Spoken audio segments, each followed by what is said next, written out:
Y ahora, señora Contralora, me extraña que usted diga que no sé si fue que no se incluyó en el proyecto de ley o no, pero yo aquí tengo una lista detallada de todas las obras que se van a hacer con este proyecto.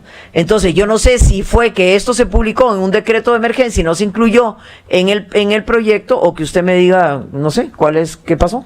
Lo que nosotros estamos recomendando, doña Pilar, es que se incluya en el proyecto de ley. Ok, pero sí está consciente entonces que la lista existe, o sea que está la lista de todos los proyectos que se quieren intervenir y que se quieren financiar con este crédito. Sí, hay en Mideplan una lista, ¿verdad? Pero no sabemos si esos proyectos ya tienen el plan de inversión de la emergencia, ¿verdad? Esa parte ni la estimación de los costos ni nada, pero entonces nosotros recomendamos, por un tema de transparencia, por un tema de mejor seguimiento, que se incluya la lista igual que se incluyó en Proeri, que se incluya en el proyecto de la ley. Ok, porque la otra cosa que me llama la atención, compañeros diputados, que no sé si ustedes saben, que ya este proyecto de ley tiene la autorización de Mideplan, tiene dictamen favorable del Banco Central de Costa Rica, el informe de la Dirección de Crédito Público, que se llama ahora Dirección General de Gestión de Deuda Pública, y la autorización de la autoridad presupuestaria. Es decir, ya fue revisado por todas las instituciones y todas le dieron el ok, el visto bueno. Pero yo básicamente lo que quiero recalcarles, compañeros, es que si no hacemos las obras que hay que hacer, que hay que arreglar, seguiremos pagando una multimillonaria factura por todas las pérdidas que tenemos cada vez que se cierra la 32, que colapsa un puente, que se va a una escuela, que se pierden millones y millones en cosechas arruinadas por las inundaciones. Entonces yo creo que hay que verlo desde ese punto de vista. Obviamente todo es mejorable, como dice la Contralora, se pueden mejorar perfectamente los controles, se puede mejorar la planificación de las obras, pero yo creo que ya llegó la hora de decir no más a hacernos de la vista gorda cada vez que se destruyen proyectos de infraestructura y que no se arreglen. Muy buenas tardes, señora Contralora. A ver, compañeros, yo los voy a invitar a reflexionar sobre algo que nadie ha dicho aquí. Y creo que don Luis Fernando Mendoza puso el dedo en la llaga. ¿Cuántos años de rezago tenemos en la reparación de la infraestructura que causan los terremotos, las inundaciones, las lluvias, etcétera, etcétera? Imagínense una cosa, ustedes están preocupados por los intereses de este préstamo, que no sé si se dieron cuenta que incluye una donación de 20 millones de dólares no reembolsables. O sea, son los 388 millones más 20 millones de dólares. Pero yo les quiero les quiero invitar a reflexionar una cosa. Por ejemplo, dentro de los aspectos que están incluidos en este nuevo préstamo está ni más ni menos que las obras de estabilización de los taludes en la Ruta 32. Aquellos de ustedes que viajan frecuentemente al Caribe se dan cuenta el martirio que es eso. ¿Ustedes saben cuánto cuesta un día de cierre de la 32? $900,000. Entonces, por ejemplo, si ustedes revisan ahí, el año pasado hubo 30 cierres. Y se estima que las pérdidas país son 30 millones de dólares, solo en la Ruta 32. Ok, entonces, ¿cuánto realmente? A ver, ¿es un ahorro no hacer esos taludes? ¿O es un gasto de plata miserable el que hacemos todos los años desde que se construyó la Ruta 32? ¿Cuántos millones de dólares hemos perdido ahí?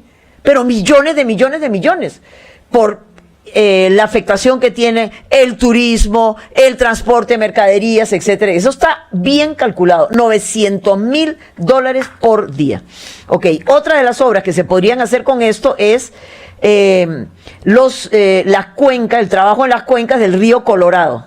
Ok, este río ha causado millones de dólares en pérdidas, en infraestructura, se ha llevado puentes, se ha llevado casas, se ha llevado prácticamente poblados enteros y millones de dólares en cosechas. Entonces yo creo que nosotros ya tenemos que empezar a pensar como país cuánto y cómo y lo rápido que tenemos que actuar para invertir en esa infraestructura para no seguir causando más y más y más pérdidas, porque vamos a seguir teniendo afectaciones hidrometeorológicas y de terremotos. ¿Sí? Estamos en la zona del Anillo del Pacífico, vamos a tener todos los terremotos que se vengan, ojalá no sean muchos, pero bueno, lo vamos a tener. El gran problema es que el país nunca ha estimado la urgencia de arreglar esa infraestructura para no seguir teniendo más y más pérdidas.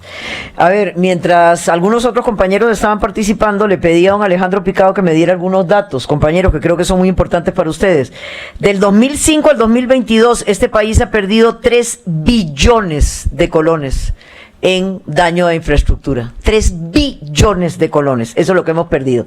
Y la Comisión Nacional de Emergencia ha entregado obras de infraestructura, 82 obras de infraestructura en 3 años y medio, es decir, 23 obras por año. En este momento hay 60 obras en ejecución con el contrato de Proeri. Y dice que las contrataciones sí tienen términos de garantía, todas tienen términos de garantía. Y que el avance físico de Proeri no es, como dicen algunas compañeras, el 2 o 3%, sino que al día de hoy es un 20%, y que además el 80% de las obras por emergencia ya están licitadas. Entonces, que ha sido un arranque tal vez no tan fuerte como hubiéramos querido, sí, así fue. Pero yo creo que ya agarramos el ritmo y que ya se van a poder hacer esas obras que precisamente van a poder evitar nuevas pérdidas por destrucción de casas, cosechas, infraestructura, etcétera. Gracias. Quiero resaltar algo que decía el diputado Luis Fernando. Luis Fernando, usted decía que cuando hay emergencias, en el caso de ustedes intentaron con el Ministerio de Educación y no lograron, y quienes abren las puertas son las iglesias. Es que eso pasa en todos lados, Luis Fernando. Las iglesias, que muchos diputados y principalmente los del Frente Amplio son los que andan viendo a ver cómo la joden en el buen tico, buscándoles, cómo buscan cerrarlas, metiéndoles más impuestos, metiéndoles restricciones, hasta temas de decibeles, hasta el propio Ministerio de Salud, temas de decibeles, porque consideran que muchas veces es muy alto el ruido. Y son los que siempre, ante estas situaciones, los primeros, y usted como alcalde lo sabe, las iglesias son los primeros en decirles a las municipalidades, a la comunidad, aquí estamos, abrimos las puertas. Y son los que se encargan de recibir a toda esa gente. Entonces yo quería resaltar eso, porque la labor que las iglesias hacen en nuestro país es muy importante, y aún así tenemos diputados, más que todo frente amplistas, que buscan cerrarlas. Doña Marta, usted antes decía que la Comisión Nacional de Emergencias actualmente está ejecutando una gran cantidad de préstamos. Bajo el criterio de la Contraloría, ¿tiene entonces la capacidad de la CNE de administrar este nuevo préstamo? ¿O más bien les quedaría grande la camisa? Bueno, nosotros lo que estamos diciendo es que nos preocupa la capacidad de gestión, porque son 2 créditos actualmente, con este sería el tercero y llegarían a los 1.210 millones de dólares. Entonces, hasta ahora, pues no han demostrado esa capacidad de gestión que se esperaría ante proyectos de esta envergadura. En el 2009, en la administración de Adria Sánchez, se construyó en San Ramón una urbanización de bien social para ¿cuántas familias? Para 138 familias, 138 viviendas. Andaba en el control que hacemos normalmente en una gira el fin de semana, y la planta de tratamiento de la urbanización no sirvió nunca. Nunca sirvió. La MUNI no la recibió, la IA no la recibió, y la fundación que construyó, la empresa que construyó, simplemente dijo, mire, problema de alguien más. Cuando comenzamos a escarbar y a ver para atrás dónde están los depósitos de garantía para hacer efectivo eso, nunca hubo un depósito de garantía. O sea, nunca existió nada así. Nos pasó la semana pasada que estuvo aquí la auditora de la Comisión Nacional de Emergencias, que yo le preguntaba con el tema de Proeri, que es igual si existía depósitos de garantía para, si a satisfacción del ente que está contratando no le parece, poder ejecutarlos. Y nos dijo que no existió. ¿Qué garantías se le pueden meter a estos préstamos de que realmente exista no solo un depósito de garantía, sino controles eficientes que a satisfacción de los que están, de los contratantes, digan, mira, cumplieron a cabalidad? Porque ¿qué es lo que nos puede llegar a pasar? Y sí, al final sacamos a gente de la pobreza, pero eso era un problema y lo movieron a otro lado. O sea, que no vuelva a pasar lo que está pasando en San Ramón, por ejemplo.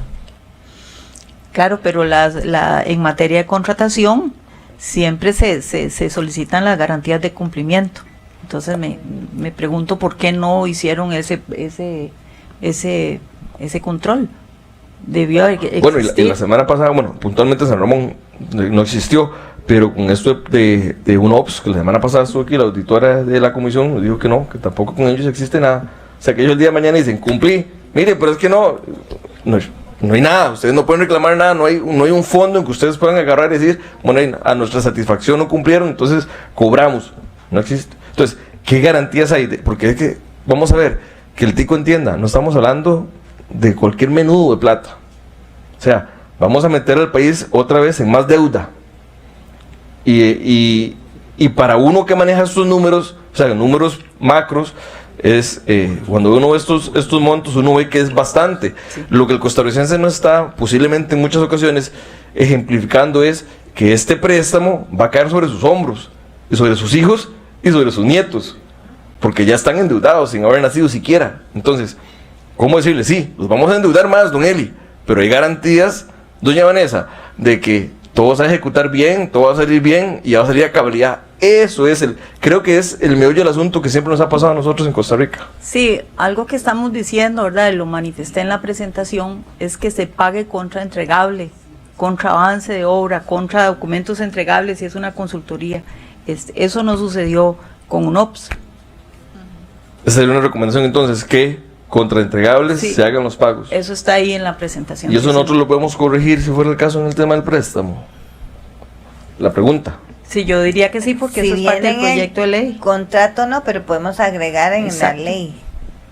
Bueno, diputados, tomémoslo en cuenta entonces. Tomemos eso en cuenta, porque que no nos pase lo que ya nos está pasando con UNOPS, que dijo la auditora que 15 días después de iniciar el contrato había que hacer el primer desembolso y luego no recuerdo si era 3 o 6 meses después el segundo. Entonces vamos a estar pagando por cosas que no estamos viendo. Y luego pasa lo que nos pasa siempre, que cuando recibimos la obra decimos, caramba, qué embarcada. Eso no era lo que queríamos. Usted hizo la observación de que con este crédito estaría llegando la cartera de créditos que maneja la Comisión Nacional de Emergencia a 1.210 millones. Eso es más que lo que maneja el MOP. Eso es prácticamente un tercio, si no un poco más, del total, de la cartera total de créditos de inversión. ¿No le parece a usted que aquí hay un patrón donde lo que se está haciendo es esquivar la contratación pública para convertir ahora la CNE en un nuevo Ministerio de Obras Públicas, que es el que ahora está construyendo, más allá de que tenga que ver o no tenga que ver con emergencias? Porque yo soy el primero en reconocer que el país tiene enormes atrasos en materia de emergencias no atendidas, pero ¿qué sentido tiene que una emergencia de hace 10 o 15 años donde no se ha reconstruido la carretera, todavía eso está entrando como un crédito de emergencia? Pregunto si será que se encontró un portillo en vez de plantear las reformas necesarias para simplificar la contratación pública. Sí, yo los proyectos que están bajo declaratoria de emergencias los dejaría en la Comisión Nacional de Emergencias. Es más, este país tiene todavía abiertas 7 emergencias. No sabemos cuántos proyectos son, pero son muchos. Y aún con todo esto que se apruebe, seguirá habiendo proyectos de emergencia que reconstruir, digamos, proyectos y sí creo que eso está correctamente cobijado bajo un decreto de emergencia y que se construya por la, digamos, régimen de excepción de contratación, excepción presupuestaria, etcétera. Lo que uno ve es, digamos, por ejemplo, temas que están en el componente 2 de este proyecto podrían hacerse, digamos, a través de alguna otra unidad ejecutora, alguna otra institución por el régimen ordinario. Eso es lo que yo veo, incluso en Proeri, ¿verdad? Algunos proyectos que se pudieron haber hecho por el régimen ordinario. Muchas gracias. En realidad no tengo otra pregunta. Quería plantear esa pregunta para escuchar su opinión. Pero creo, José Pablo, que probablemente eso explica proyectos en los que, como dijo usted y como dijo la auditora de la comisión, en los que no hay garantía, ¿verdad? Porque probablemente se están brincando algunos pasos de la contratación pública bajo la facilidad de la contratación de emergencia, ¿verdad? Yo soy consciente de que, insisto, de que nuestro régimen de contratación pública es excesivamente engorroso. Y yo creo que la reforma que se hizo hace unos años se quedó corta en el sentido de de que dejó muchas complejidades y probablemente introdujo algunas nuevas, habiendo resuelto un par de cosas que estaban mal.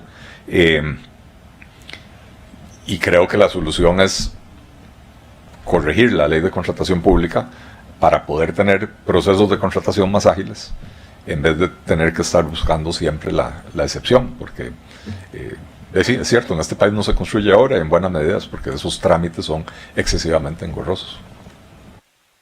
Siempre reflexionando sobre el tema, yo también diría que no siempre el problema es la ley, ¿verdad? Es también cómo gestionamos, cómo planificamos, etcétera, ¿verdad? O sea, es como una combinación de cosas, don Eli. Esto no es solo la ley o no es solo la gestión, es un tema también de cultura y etcétera. Pero lo que dije anteriormente, digamos, de que algunos proyectos del componente 3 se pudieron haber hecho, quizás podría descongestionar un poco a la Comisión de Emergencias, porque vea usted que la Comisión de Emergencias, con los proyectos de emergencias, con el régimen de excepción, tampoco avanza. Entonces, no es la ley de contratación, ¿verdad? Y podríamos quizás descongestionar a la Comisión de Emergencias. Y hago este comentario en los términos más positivos, porque lo que uno dice es, bueno, aquí hay riesgos, ¿cómo podemos mitigar esto para que esto salga y se hagan las obras? Porque yo creo que aquí todos compartimos los objetivos de este proyecto. Nadie va a estar en contra de que digamos que se recupere la infraestructura o se reconstruya. El tema es buscar cómo podemos, digamos, hacerlo. Y si yo, francamente, veo un riesgo ahí en la capacidad de gestión de la comisión. Gracias. Muchas gracias, doña Marta. El tiempo que me queda se lo cedo a la diputada Vanessa Castro. Voy a darle el uso a la palabra a la diputada Pilar Cisneros. 1 minuto, doña Pilar. Eran 55, pero 1 minuto.